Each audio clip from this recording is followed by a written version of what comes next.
today I am going to discuss about kinds of sentence. আগৰ পাৰ্টত আমি সেন্টেন্সৰ বিষয়ে পঢ়ি আহিছো। আজি পঢ়িম আমি kinds of sentences। এই kinds of sentence টো কৰ পৰা? এই kinds of sentence টো আছে সেন্টেন্সৰ পৰা আৰু সেন্টেন্স টো আছে ওয়াৰ্ডৰ পৰা। এই ওয়াৰ্ড বোৰ আহিছে কৰ পৰা? এই ওয়াৰ্ড বোৰ আহিছে লেটাৰৰ পৰা। এনেদৰে আমি কোনো টপিক বা কোনো একটা কন্টেন্ট বুঝিবলৈ গলে আগৰ লেসনবোৰ আমাৰ দৰকাৰ হয়।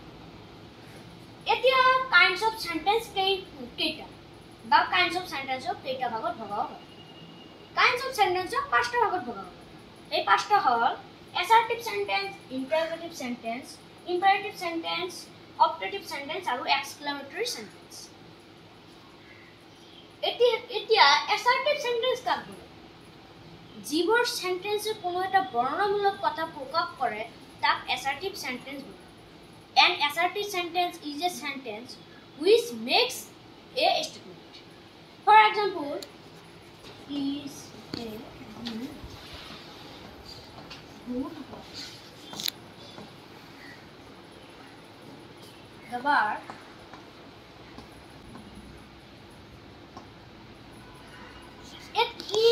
ইয়াত দুটা সেন্টেন্স আছে।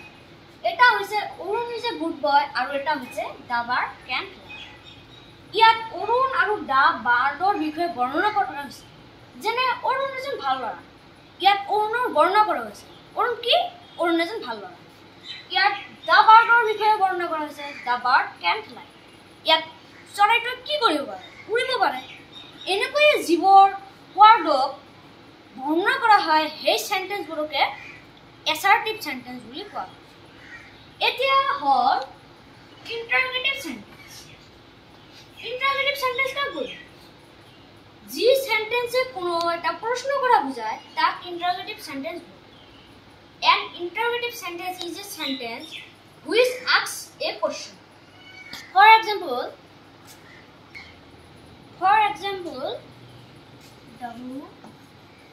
who are you? ইয়াত যদি আমি এই প্ৰশ্নবোধক চিহ্নটো নিদিও তেনেহলে আমাৰ সেন্টেন্সটো ভুল হ'ব। আৰু কেইটামান কি উদাহৰণ হ'ল what is your name?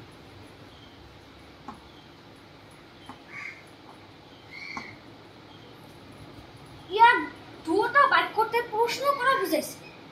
যেনে who are you? তুমি কোন? what is your name? তোমাৰ নাম কি? এনেদৰে যিবোৰ সেন্টেন্সে কোনো এটা প্ৰশ্ন কৰা বুজায় সেইবোৰকে ইন্টাৰোগেটিভ সেন্টেন্স বলে। আৰু কেইটামান ইন্টাৰোগেটিভ সেন্টেন্সৰ উদাহৰণ হ'ল what is your father's name? why are you crying? why are you laughing? why are you standing here? are you laughing? are you bathing here? এনেদৰে বহুতো ইন্টাৰোগেটিভ সেন্টেন্সৰ উদাহৰণ আছে। এতিয়া আমি এক্সপ্লেইন কৰিম ইম্পাৰেটিভ সেন্টেন্সৰ বিষয়ে। ইয়াত ইম্পাৰেটিভ সেন্টেন্স কাক বলে? 3 নম্বৰটোত হৈছে ইম্পাৰেটিভ সেন্টেন্স। এতিয়া ইম্পাৰেটিভ সেন্টেন্স কাক বলে? যি সেন্টেন্সে কোনো আদেশ, অনুৰোধ আৰু প্ৰাৰ্থনা কৰা বুজায় তাক ইম্পারেটিভ সেন্টেন্স বলে। A sentence which express command, request and prayer is called an imperative sentence. For example,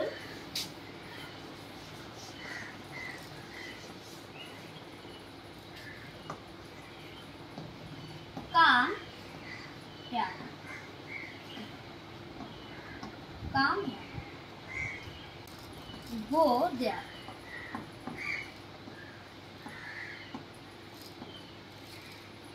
ইয়াত প্ৰথম বাক্যটোত কাম হিয়াৰ এইটো আদেশ কৰা বুজাইছে। দ্বিতীয় বাক্যটোত গো দেয়াৰ এইটো আদেশ কৰা বুজাইছে। আৰু এটা উদাহৰণ হ'ল প্লিজ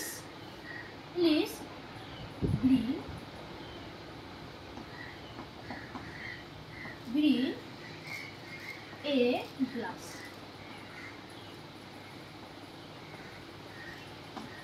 ইয়াত প্লিজ bring a glass এই বাক্যটোত অনুৰোধ কৰা বুজাইছে।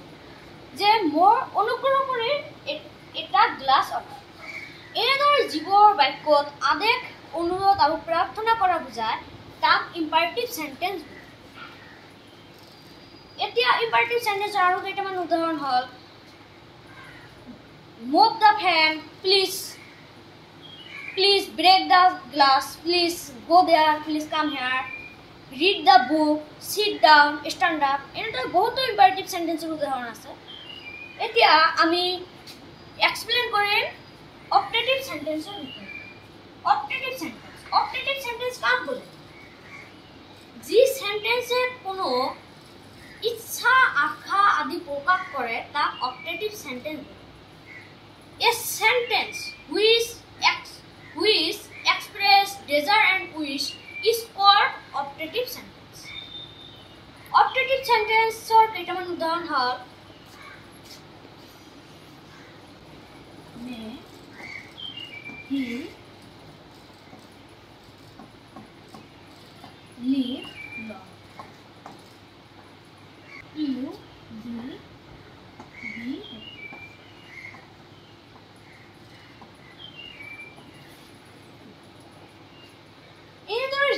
ইয়াত মনৰ ইচ্ছা প্ৰকাশ কৰিছে, যেনে মে হি লিভ লং, তেওঁ বহুত দিন জীয়াই থাকে। এইটো এটা মনৰ ইচ্ছা। মে ইউ বি হেপ্পি, তুমি সুখী হোৱা, এইটো এটা ইচ্ছা বুজাইছে। যেনেকুৱা তুমি সুখী হোৱা, এইটো এটা ইচ্ছাৰ ভিতৰত পৰে। এনেদৰে যিবোৰ ইচ্ছা আশা আদি প্ৰকাশ কৰে তাকে অপটেটিভ সেন্টেন্স বলে। এনেদৰে বহুতো উদাহৰণ আছে অপটেটিভ সেন্টেন্সৰ। আৰু এতিয়া হ'ল হেগ সেন্টেন্সটো হ'ল এক্সক্লেমেটৰী সেন্টেন্স। ইয়াত পাৰ্ট নম্বৰ 2 হৈছে এক্সক্লেমেটৰী সেন্টেন্স। এক্সক্লেমেটৰী সেন্টেন্স কাক বলে? যি সেন্টেন্সে কোনো আবেগ আনন্দ দুখ আদি প্ৰকাশ কৰে তাক এক্সক্লেমেটৰী সেন্টেন্স বলে। An exclamatory sentence is a sentence which express feeling of joy, sorrow and emotion is called an exclamatory sentence. এতিয়া এক্সক্লেমেটৰী সেন্টেন্সৰ কেইটামান উদাহৰণ হ'ল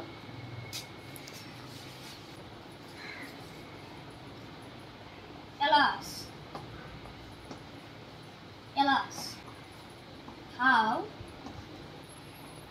scenery is. এতিয়া এক্সক্লেমেটৰী সেন্টেন্স কাক বলে? যি সেন্টেন্সে মনৰ আবেগ আনন্দ দুখ আদি প্ৰকাশ কৰে তাক এক্সক্লেমেটৰী সেন্টেন্স বলে। A sentence which express feeling of joy, sorrow and emotion is called an exclamatory sentence. Exclamatory sentence or কেইটামান উদাহৰণ হ'ল alas, he is dead. হাই, তেওঁ ঢুকা। How beautiful the scenery is. কিমান ধুনীয়া দৃশ্যটো। ইয়াত দুটা সেন্টেন্স আছে।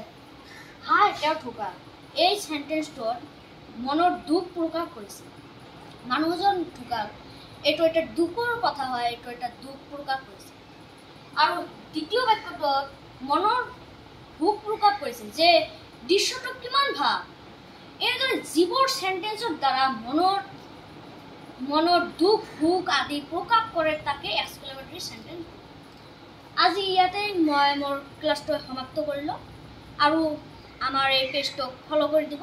Thank you. See you again next time.